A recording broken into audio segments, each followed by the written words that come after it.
Assalamualaikum warahmatullahi wabarakatuh. Waalaikumsalam warahmatullahi wabarakatuh. Hari ini saya akan menjelaskan tentang pre-conference dan post-conference. Nah, tujuan pembelajaran praktik kali ini harapannya mahasiswa mampu memahami tentang pre-conference dan post-conference. Setelah itu mahasiswa mampu mendemonstrasikan kegiatan pre-conference dan post-conference. Sebelumnya, mahasiswa di sini sudah tahu apa itu pre dan post conference? Belum. Baik, saya jelaskan satu persatu. Pre conference itu adalah komunikasi antara ketua tim dan perawat pelaksana di tim tersebut tentang rencana asuhan yang akan diberikan pada satu shift tersebut, dan kita melakukan kegiatan tersebut sesaat setelah operan jaga gitu. Jadi setelah operan jaga, tim A bersama perawat pelaksananya misalnya di ruang tim A, kemudian tim B bersama perawat pelaksananya di ruang tim B, di ruangan mereka masing-masing ya. Kemudian Katimnya menanyakan rencana asuhan pada pasiennya. Begitu isi dari pre-conference. Jadi dilakukannya di awal shift sesaat setelah operan jaga, langsung sebelum kita turun ke pemberian pelayanan ke pasien. Jamnya sekitar misalnya operan jaga dari jam 7.30, dari jam 7 sampai jam 7.30. Nah, kita lakukan pre-conference dari jam 7.30 sampai misalnya jam 7.45 menit. Jadi 15 menit cukup gitu. Kemudian dilakukannya dalam 24 jam berapa kali? Tetap 3 kali ya. Jadi setiap shift itu harus ada pre-conference dan post-conference. Nah, kegiatan pre dan post-conference ini kalau di bagian planning, organizing, actuating, controlling ini masuk ke actuating, pengarahan dari Katim ke bawahannya. Bawahannya Katim siapa? Yaitu perawat pelaksana gitu. Nah, pada saat inilah Katim melakukan salah satu tugasnya, yaitu memberikan pengarahan gitu ya. Tadi udah dilakukan dalam 24 jam 3 kali dan pre-conference di awal shift. Kemudian apa saja isinya dari kegiatan pre-conference? Yaitu yang pertama, Katim membuka acara dengan salam, jadi dipimpin oleh ketua tim ya. Kemudian setelah itu Katim langsung menanyakan kepada perawat pelaksananya, misalnya perawat pelaksana 1, perawat pelaksana 2, apa rencana asuhan yang akan Anda berikan kepada pasien Anda gitu. Nah, pada saat perawat pelaksananya menjawab rencana asuhan, formatnya intinya kita menyampaikan misalnya untuk Tuan A dengan diagnosa keperawatan nyeri akut berhubungan dengan agen cedera biologis belum teratasi, maka saya akan onek lagi gitu. Observasi, nursing, education, dan kolaborasi gitu ya. Kemudian untuk diagnosa kedua gitu, lanjut apa diagnosanya, misalnya ketidakstabilan kadar gula darah berhubungan dengan apa gitu, maka saya akan onek lagi gitu. Nah, itu format penyampaian rencana asuhan. Kemudian setelah perawat pelaksananya masing-masing memaparkan rencana asuhannya, kemudian tugas Katim selanjutnya, urutan selanjutnya adalah memberikan saran terhadap rencana yang tadi disampaikan gitu. Misalnya intinya masukan dari Katim, apakah ada rencana yang misalnya perlu ditingkatkan apa gitu, intinya dikasih saran. Kemudian setelah itu sebelum mengakhiri acara, Katim seperti biasa seorang pemimpin itu harus memberikan motivasi dan reinforcement positif, pujian terhadap rencana yang udah dibuat misalnya gitu, dan diakhiri dengan salam begitu. Urutan kegiatan pre-conference gitu ya. Kemudian selanjutnya tadi kan pre-conference ya. Sekarang saya jelaskan tentang post-conference. Sama-sama dilakukan komunikasi antara Katim dan perawat pelaksana. Bedanya ini untuk hasil asuhan selama satu shift itu bahasanya. Kalau yang pre-conference kita garis bawahi ya, yang ditanyakan adalah rencana asuhan. Kalau post-conference di garis bawahi adalah hasil asuhannya gitu. Kemudian pada saat urutan-urutan untuk jamnya dulu ya, dilakukannya itu sesaat sebelum kita melakukan operan jaga berikutnya. Misalnya operan jaga siang mau dilakukan jam 14.00, maka post conference yang shift pagi adalah jam 13.30 gitu. Jadi sebelum operan jaga berikutnya dilakukan, itu waktu untuk melakukan post conference antara ketua tim dan perawat pelaksana dan di ruangan masing-masing tim. Kemudian isi dari post conference itu apa? Yang pertama, Katim membuka acara dengan salam, dan yang kedua, Katim langsung menanyakan hasil asuhannya gitu. Coba sekarang dipaparkan, misalnya Nurse Toto, silakan paparkan hasil asuhan Anda, misalnya gitu. Nah, formatnya pada saat perawat pelaksana menyampaikan hasil itu adalah kita itunya swab ya. Nah, formatnya jadi misalnya untuk diagnosa 1, misalnya ketidakefektifan pola nafas berhubungan dengan apa, S-nya apa, terus O-nya apa, A-nya apa, planningnya apa gitu. Nah, jadi formatnya swab. Kemudian sebenarnya di situ di planning kita harus pakai format kembali ke rencana asuhan kita kan, untuk misalnya belum teratasi masalah itu planningnya onek lagi gitu. Seperti itu ya formatnya. Untuk diagnosa 2, swabnya apa, lalu bagian planning itu onek lagi gitu. Kemudian setelah ketua tim menanyakan hasil asuhannya, selanjutnya adalah Katim menanyakan apakah selama perawat pelaksananya shift 1 shift ini ada kendala atau tidak gitu dalam dia mengasuh pasiennya. Nah, diberikan kesempatan kepada perawat pelaksana untuk menyampaikan kendala. Setelah mereka menyampaikan kendala, Katim memberikan solusi terhadap kendala yang barusan disampaikan gitu. Kemudian, setelah selesai proses itu, tetap memberikan motivasi dan reinforcement positif di akhir acara, lalu menutup dengan salam gitu. Hal yang perlu digaris bawahi juga pada saat pre-conference itu kita bisa memulai dengan mengalokasi pasien, namanya membagi pasien.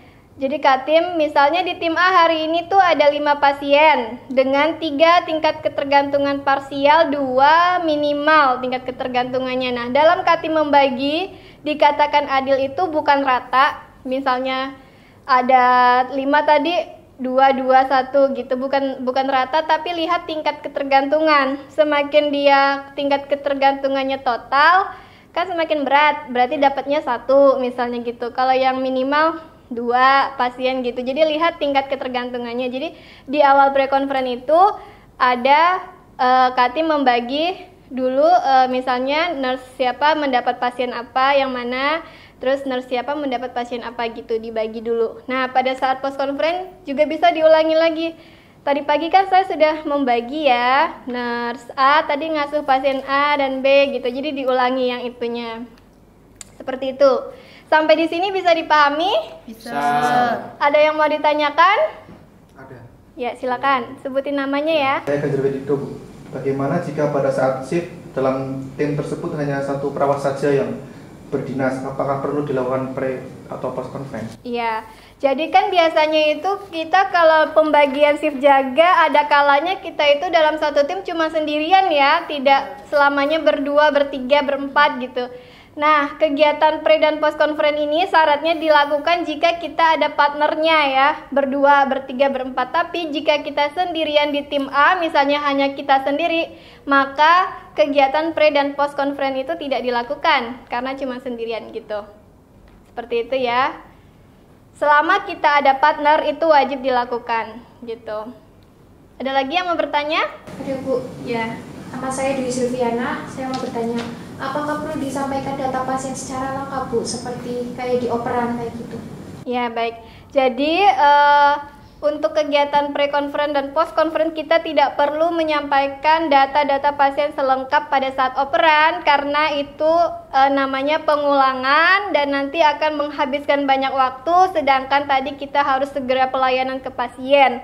Jadi dia pre dan post conference itu intinya kelanjutan dari operan. Jadi apa-apa yang sudah disampaikan di operan semuanya juga sudah mendengar ya, jadi nggak perlu kita ulangi lagi. Jadi fokus langsung untuk rencana asuhan keperawatan untuk Tuan A. Untuk mengatasi diagnosa pertama saya akan melakukan oneknya ini gitu. Jadi langsung aja gitu ya. Ya, Bu. Baik. Ada lagi nggak yang mau bertanya? Cukup Bu. ya. Kalau begitu selanjutnya saya minta mahasiswa untuk mendemonstrasikan kegiatan pre dan post konferen ya. Ya. Ya, saya tutup. Wassalamualaikum warahmatullahi wabarakatuh. Waalaikumsalam warahmatullahi wabarakatuh.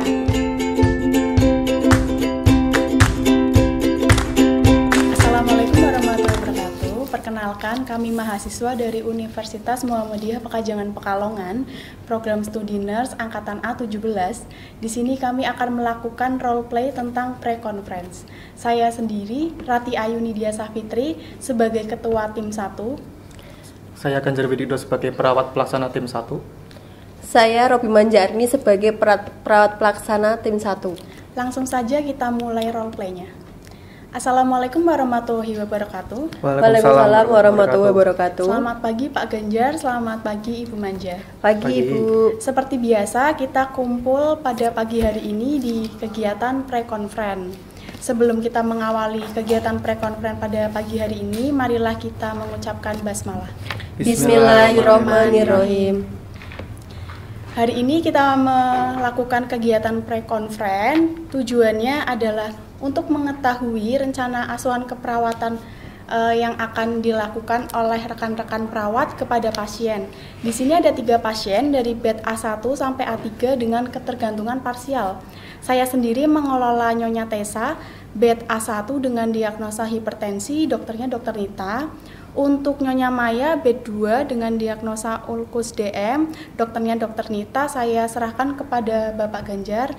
Lalu untuk Nyonya Ida, bed A3 dengan diagnosa post-op appendiktomi hari kedua, dokternya Dr. Bani, saya serahkan kepada Bu Manja ya Bu ya. Ya. Langsung saja yang pertama dari Pak Ganjar untuk memaparkan rencana asuhan keperawatan yang telah dibuat untuk pasien nanti. Ya, baik, terima kasih Bu Rati. Pasien saya adalah Nyonya Maya, umur 46 tahun dengan nomor rekam medis 005637 dengan tingkat ketergantungan parsial dengan diagnosa medis DM. Dan di sini muncul diagnosa keperawatan kerusakan integritas jaringan kulit berhubungan dengan ulkus DM ya.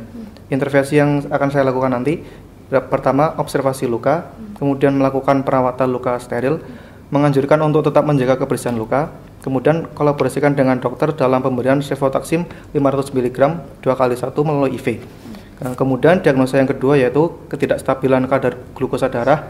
Intervensinya yaitu cek GDS per hari, kemudian menganjurkan diet DM, kemudian memberikan Novorapid 10 unit per 8 jam melalui injeksi subkutan. Seperti itu, Burtai. Sudah Pak? Sudah. Baik, bagus sekali rencana asuhan keperawatannya sudah dibuat. Untuk tambahan dari saya itu saat melakukan perawatan luka nanti dilihat lukanya bagaimana, apakah sudah kering ataupun masih basah. Dan misalnya masih ada nekrosis nanti bisa dibersihkan dengan bersih gitu ya Pak ya? Iya. Selanjutnya kepada Bu Manja silahkan.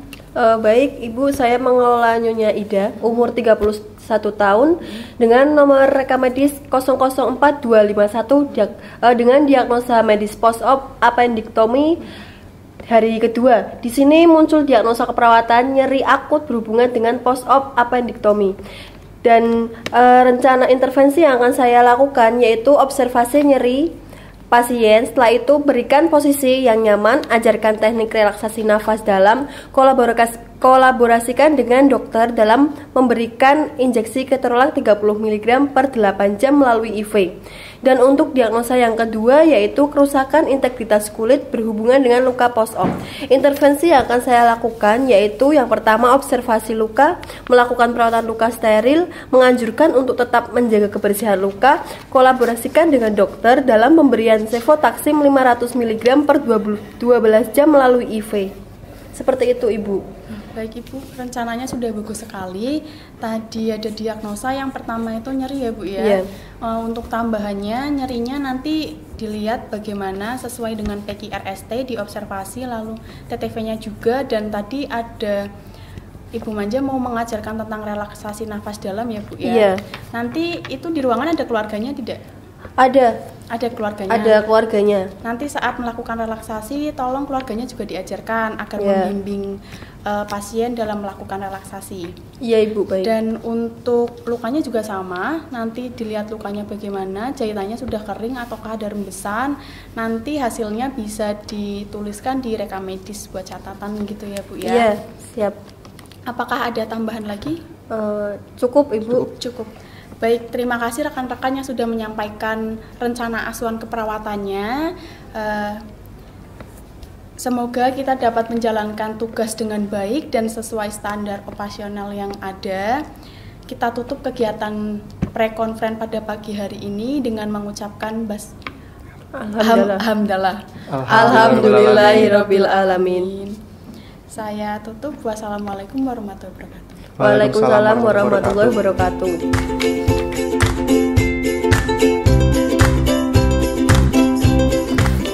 Assalamualaikum warahmatullahi wabarakatuh.